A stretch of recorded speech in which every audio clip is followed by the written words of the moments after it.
Okay, so I'm going to show you some new Photoshop techniques today. So let's use some of the photos that you guys shot. The first thing I want to show you is how to straighten your horizons, because this is a very common issue. And so you see here that the horizon is tilted. So there's two ways to do this. Like in Photoshop, everything, there is more than one. Remember how we've talked about many times, on anything in Photoshop there are more than one way to do it. I'm going to show you two ways today. One is just to take the cropping tool and then draw inside the square. So draw a little kind of crop in there. And once that does that, you see it turns into like a rule of thirds grid. You want to come out to the edge where the cursor turns into a half, like a curved line with two arrows on it. That allows you to twist it. And then you can see that you have this line here, so you can use it as a guide. But you'll notice you're going to lose part of your picture. And this allows you to move your edges on your crop to where you lose the least amount of picture. Then you press enter, and then now you have a straight horizon. So that's one way to do it, is by using the cropping tool. The other way, how do I back up a couple steps in Photoshop? Control-Alt-Z goes one step. If I go more, it goes back. So now I have it crooked again. The other one is called the ruler tool, not an instinctual or a name you would think would be fitting, but it's down here under where the eyedropper is, and it's called the ruler tool. Under the eyedropper, about a quarter of the way down that tool palette. If you click on the ruler tool, you'll see that it turns into a ruler with a plus on one side and an arrow on the other side. The arrow allows you to draw a line along the horizon so it knows what part you're going to use as your guide for what's straight, to put straight. So you're going to draw across here a line that goes across there, and then I'm going to go to straighten layer. And you'll see that it's straightened that. And now, you see these pixels here? I mean, the edges of this that look like checkerboards? The checkerboard means there's no pixels there. It's empty. It means it's invisible. There's nothing there. So you again still have to go to the cropping tool and get past that, or fill it in with color, either one. But you have to get past that. So you're always going to lose a little bit of your image when you straighten your horizon. No matter what you do, you're going to lose a little bit of your image. So that's why it's always better to, as much as possible, to shoot a straight horizon when you shoot it, so that you don't lose so much of your picture. And there is your picture with a straight horizon. We also talked about the using the color balance. So I'm going to open this picture. Remember how we said the picture of the dog had the incorrect color balance? Was probably shot with the white balance set wrong. So we have a yellow cast to the dog. Again, as always in Photoshop, there are a couple ways to do this. One way, the first thing you should always try is auto color. And if you go under image and you go to auto color, Photoshop tries to figure out what's wrong, and you notice that it really made it a lot better automatically, right? So if I come back and I do it again, image, auto color. Auto color. In Photoshop is very intuitive and many times knows how to fix things. So you see how much more accurate that color is. So that's one way. Another way is over on our layers menu, we can go in and do an fill adjustment layer for color balance. When we do that, then we get some sliders, color sliders that come up. And you try to just look at the picture and you figure out what's wrong with it. And you can see that it has a yellow cast and it has a red cast. So you'll see these sliders are the opposite colors on the color wheel, which you learned about last week. So if we take that and we slide that over to get rid of some of that yellow and then get rid of some of that red, we can just use those sliders to adjust the color to make it much better.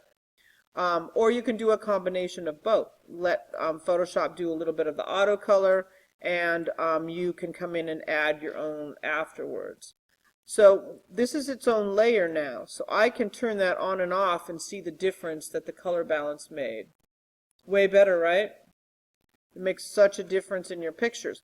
The thing I don't want you to do with color balance is I don't want you to go into a picture that has like a yellow flower and try to make it more yellow. Don't do that. Color balance is for correcting the color cast of an image. Like if you have the white balance set wrong or you're shooting in the shade, sometimes it kind of has a bluish cast.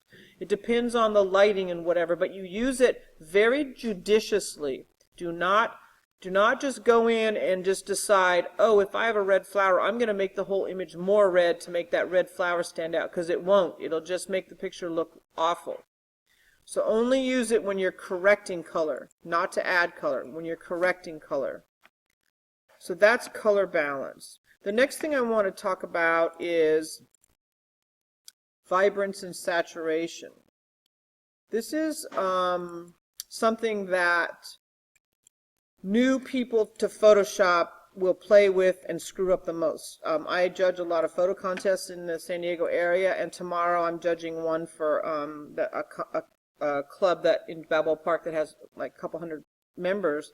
And typically when I have to take points off for is when people go too far on saturation. Usually on color saturation. They make things look all wacky and weird.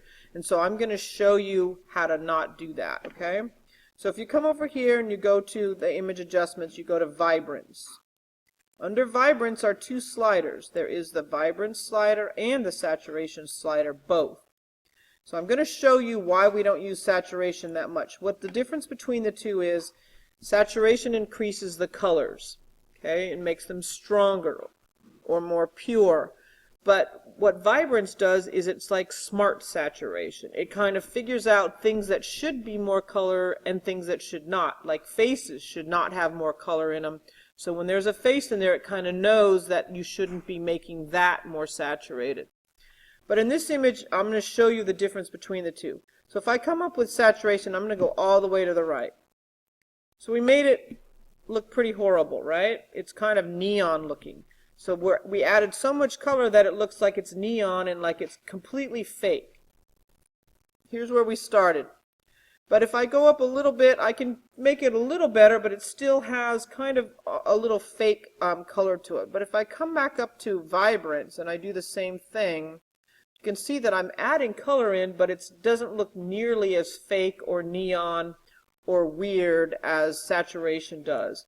So if you're going to add, you want to make things have a little more color, I would caution you to use vibrance more than saturation. Okay? So if I come back here and I start with nothing and I go up, I want to make those colors a little richer. Okay? So let's say somewhere around there. Again, since it's on its own layer, I can turn that layer on and off and see the difference that I made in that color. Let's turn that layer off. Let's actually trash that layer for now, because I want to show you something else called curves. And curve adjustments are used when you have an image that you want to, it's not just lightening or darkening the whole thing. You want to lighten or darken specific kind of areas again. So this is the curve here. And if you notice here on the bottom left is a black arrow, and on the bottom right is a white arrow. The white arrow is for highlights. The black arrow is for shadows. So the slider, and then you see the histogram in the light gray in the background. So it's kind of showing you the distribution of pixels. And you can change that by putting some plot points on your curves. So you can come up, like in the highlight area, I'm going to come up and I'm going to move that down a bit, and I'm going to darken the highlights a bit. But I don't want to lose too much of the shadow, so I'm going to move those up. But I do know I want to darken the highlights because they were a little bit bright. Okay, I can put plot points all the way through here, and don't, if I wig it out, then I start to make things look super weird. And this is where you have to be very cautious. You don't want to go too far off of the beaten path with curves. And so you can see now that we made this, if I turn that eye on and off, we made it have a little bit more richness. So now if I come in after I've done that and I do the vibrance layer and I add a little bit more color into that, it even is better than it was before because I'm adding it to something that I already made the tones fit in. I have the highlights better, the shadows better, and more even. And so when I add vibrance to that, I've made the image a lot better. So I've added some color to it. Maybe we want to do even a little more. Okay, so I can make that have some really vivid color. So I take that layer off and that layer off, and that's what we started with. So we really did improve this picture. Here's levels to make it look a little bit more even and better, the highlights and shadows, and then we have the vibrance to add some color to it, to kind of increase that color a bit.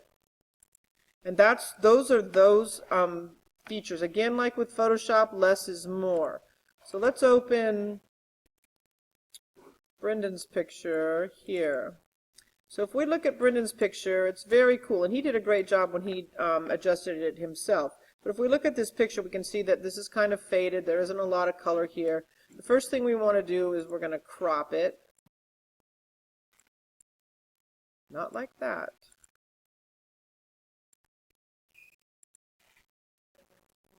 Alright, I'm going to draw what I want in there. And I want to use rule of thirds, so you know that the default on Photoshop will give you this sort of rule of thirds palette. So let's say we're going to use that as what we want to do. Maybe move this up a hair. Okay, and so I want to get some color in this foreground down here. So I'm going to go in and I'm going to adjust those in layers in curves. First thing I'm going to do is do a curve adjustment. So I'm going to come here and I'm going to darken the highlight areas. And I want to kind of keep the shadow areas a bit lighter because I don't want to lose those. So I'm going to keep that there. And then I'm going to say that looks pretty good. So then I'm going to go in and I'm going to add a vibrance layer to that. And if I come up and I change this and add some color to that, you can see if I go into saturation, watch what happens. Looks pretty awful, doesn't it? Neon and totally fake.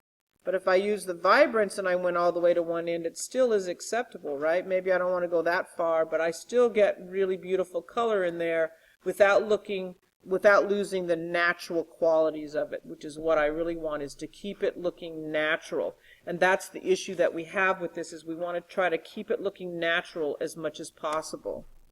And then I would save it, and then I have those layers so I can go back and undo anything that I need to or adjust more because I have those layers there.